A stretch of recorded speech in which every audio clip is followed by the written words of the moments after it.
Okay, these are thoroughly wetted.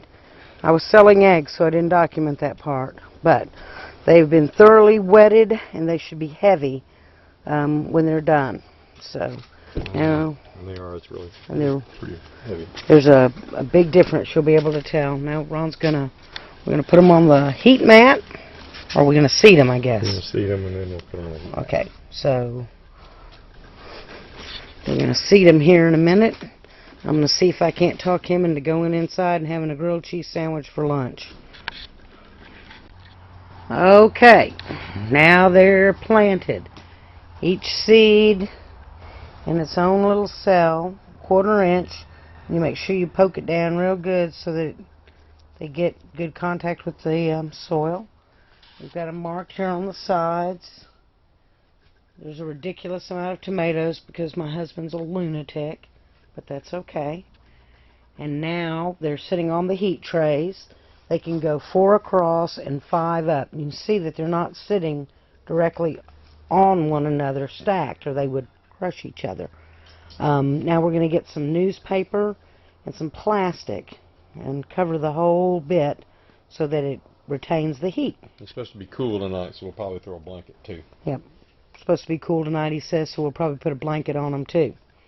Alrighty, so we'll go find that stuff and show the next step. Here we are just a few short days later.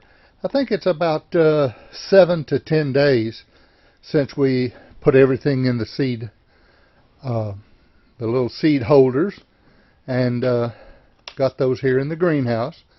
Under that you can see the heat mat that Ron demonstrated how to make those at home. For considerable savings over what one would cost you commercially. I think we have about $75 in this particular one.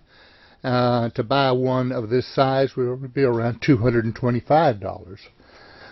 And as you can see by how nice our tomato plants are starting to come up right here, that we certainly have got a winner in this.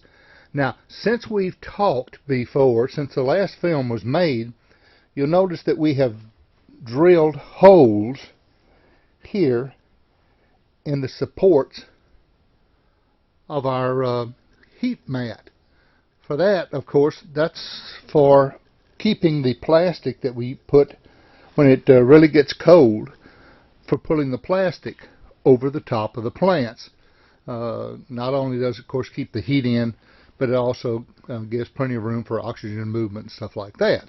So, this is how you do it. We'll be going to a conference starting tomorrow, and we'll be bringing our Rhizogen fertilizer, which we are a distributor for Rhizogen, totally organic fertilizer, and we have such great luck with it that we became one of their distributors. So thank you for viewing these films, and there'll be more from Papa Skinny's Farm in the future.